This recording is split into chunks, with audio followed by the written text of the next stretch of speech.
तो ध्यान दीजिएगा, ये क्रिया कब स्टार्ट होता है मैंने बताया था आप लोगों को। इस सबसे तो मतलब आप लोगों को पता ही होगा कि स्त्री के शरीर में, कल भी मैं बताया था आप लोगों को कि 9 से 11 वर्ष की उम्र में यह प्रारंभ होता है हर एक स्त्री के शरीर में। देखिएगा, हालांकि जब स्त्री के शरीर में जब बनता है तो उस समय किस तरह का दिख रहा है, उजला है या नहीं है। लेकिन यही जब मर जाता है, खत्म हो जाता है, तब यही रक्त में बदल जाता है। और इसी को जब 28 दिन पूरा होता है तब पीरियड रूप में, एमसी के रूप में शरीर से लाल रक्त के रूप में बाहर निकलने का काम करता है। ये स्टार्टिंग पीरियड में रहता है उजला, सफेद, व्हाइट, बट ये क्या होता है कि जब मरता है ना तो क्या में बदल जाता है, लाल में बदल जाता है। देखिएगा, जो कि आपको जीरो लेवल से लेकर के एकदम शुरू से बात बताया जा रहा है कि कैसे गर्भ में संतान होता है। अगर देखा जाए तो ये यहाँ पर अभी देखिए कैसे निकल रहा है अंड, स्त्री के शरीर से कितना अंड निकलता है, और इधर से शुक्राणु जाएगा, यहाँ से भी निकल रहा है, यहाँ से शुक्राणु जाएगा, दोनों कैसे फाइट करता है। ध्यान दीजिएगा, सब कुछ आप लोग को समझ में आ जाएगा। हर महीने हो रहा है, छोटा सा एग रिलीज होता है। हाँ, हर महीने में जब शुक्राणु जाता है, जब दोनों नजदीक आते हैं, ये लाखों लाख है ना। जब शुक्राणु हम लोग छोड़ते हैं रिलेशन के समय, जब कोई भी स्त्री और पुरुष संबंध बनाते हैं तो एक बार संबंध बनाने पर लाखों लाख शुक्राणु छोड़ा जाता है, लाखों लाख, समझ लीजिए।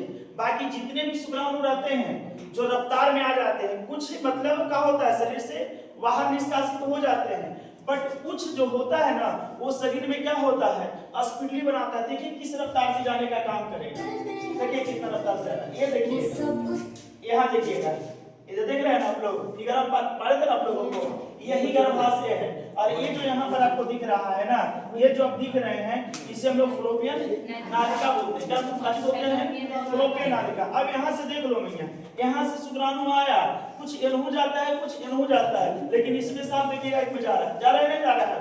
और यहाँ से अंडाणु इसमें आकर के जब इन दोनों आपस में क्या करेगा, फाइट करेगा। देखिए कैसे करता है, देखिए अभी अंडाणु के पास पहुंच गया, देखिए कैसे उसको अंडाणु में धक्का मारता है, फाइट कर रहा है कि नहीं कर रहा है। देखिए फाइट कर रहा है, देखिए कैसे उसको फाड़ के हिल रहा है। चले हिल गया तब चला गया। पहले तो बंद करके रखता है कि मेरे मतलब जो अंडाणु जो होता है वो चाहता ही नहीं है कि शुक्राणु मेरे अंदर आ सके, वो झिल्लियां से मतलब आने से रोकता है। पर जबरन ये जो शुक्राणु है ना, जबरन उसमें फाइट करता है, और बरेली फाइट करके हिलने का क्या करता है, काम करता है। देखिएगा हिल करके कैसे करेगा। ये जो देख रहा है ना, ये देखिएगा देखिए यही है डीएनए, जिसे गुणसूत्र बोलते हैं, यही डीएनए है। ये है कि कड़ी के रूप में जब 5वां चैप्टर पढ़ाएंगे ना हम, 5वां चैप्टर डीएनए आरएनए, 6ठा चैप्टर, उसमें देखिएगा फिगर तक के मैं पारूंगा किस तरह से देखिएगा फिगर। ये दोनों की क्रोमोसोम है, जीन किसे बोलते हैं, क्या बोलते हैं, डीएनए। मैंने पढ़ाया होगा आप लोगों को कि देखिए किसी भी संतान को माता पिता से जांचने के लिए एक मतलब एक ही एक अंग है या एक ही एक गुण है जिसका हम लोग डीएनए के नाम से क्या करते हैं, हम डीएनए से पहचान सकते हैं कि हाँ ये किनके संतान है या किनके संतान नहीं है। डीएनए से पता चल जाएगा कि यह औरत इस बच्चा का माँ है या पिता इस बच्चा का पिता है या नहीं है, यही डीएनए से पता होता है।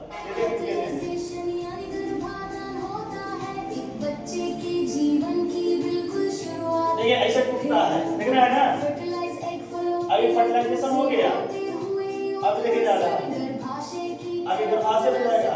मैंने बताया होगा आप लोगों को, ठीक है ना, क्या चल गया। अभी तो क्या आप लोग छोटा सा मतलब बात है, मैंने ब्लास्टोसिस्ट के बारे में बताया होगा, बताया था कि नहीं बताया था। ये देखिएगा ब्लास्टोसिस्ट है, देख रहे हैं ना, ये ब्लास्टोसिस्ट है। लगभग 5वें 6ठे महीना के बाद खोल से बाहर निकलता है और मूत्र उसकी दीवार से चिपक जाता है। इस यूट्रस गर्भाशय मैंने बताया था ना, यूट्रस यानी गर्भाशय की दीवार से क्या हो जाता है, दीवार से चिपका के जाता है। अब ऊपर वाले बात को बंद कर देगा, अब कोची में आ गया, गर्भाशय में आ गया। अब गर्भाशय में कितना दिनों तक रहेगा पता है आप लोगों को, करीब 7 से 8 महीना, यानी 1 महीना तो वहां पर रह जाता है, जिसका नाम है जाइगोट। और जाइगोट से फिर कहां चला जाता है, गर्भाशय में। देखिएगा देखिएगा एक चीज इस तरह से चिड़िया के जो बच्चा होता है उस तरह से आकार में आता है। और दुनिया का यही तो वो है कि दुनिया का किसी भी गर्भ में संतान होता है, स्टार्टिंग में सबका एक ही जैसा होता है, चाहे पक्षी का हो, चाहे चूहा का हो, चाहे बंदर का हो, चाहे मानव का हो, चाहे दानव का, किसी के भी गर्भ में संतान एक ही रूप से अपना रूप अलग बदलने का काम करता है। स्टार्टिंग में भ्रूण से जब वो शिशु का निर्माण करता है ना, तो सब में सेम कार्य होता है, किसी में चेंज नहीं कि मानव में कुछ है तो दानव में कुछ है और जीव में कुछ है, गाय में कुछ है, नहीं, हम टोटल जीव की बात बताना चाहते हैं, सब में इस तरह से क्रिया होता है। देखिए मैंने मतलब कैसे बुरा रहता अब देखिए यहाँ पर ऐसा बोलना नहीं सिखा रहा है। देखिए पैर, हाँ मैंने बताया था कि एक के बाद पैर और हाथ में विकास करता है, मैंने बोला था कि नहीं बोला था।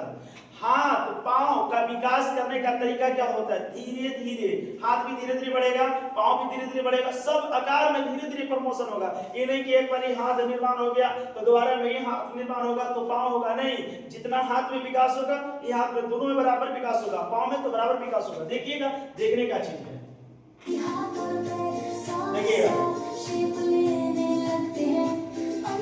अब देखिए, अब कुछ इसकी आकार देखने के लग रहा है ना, पहले कुछ था, पहले लग रहा था कि गजब है ना, अब देखिएगा, अब थोड़ी सी आकार में देखिएगा, कुछ आकार बचा। इस स्थिति में कब ऐसा दिखता है, जब बच्चा 5 महीना का हो जाता है तब दिखता है। 4 से 5 महीना के बच्चा जो होता है ना, तब उसमें भी कान भी वाली है, कान भी है इतना, अभी नहीं है। यहाँ पर भी लिंग परीक्षण, जो अब इसको में लिंग परीक्षण कर दिया जाएगा, जब इस आकार में हो जाता है ना तब बच्चा को लिंग परीक्षण हो जाता है। देखिए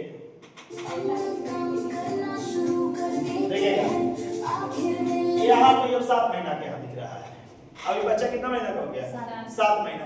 अब यहाँ पर इसका कान भी निकल गया और आँख का भी जो है ना सब एकदम तैयार हो गया, लेकिन अभी बच्चा का आँख खुला नहीं है, अभी यहाँ आँख नहीं खुला है। देखिए अब देखिए कान, आँख देखिए, अब इनके पलक, अब यहाँ देखिए इनका पलक अब उभरने वाला है, ये जो पलक है ना उभरने वाला है, देखिएगा अब खोजने के लिए तैयार हो गया, पैदा होने के लिए तैयार हो गया। तो इस तरह से स्त्री के शरीर में गर्भ धारण क्रिया होता है।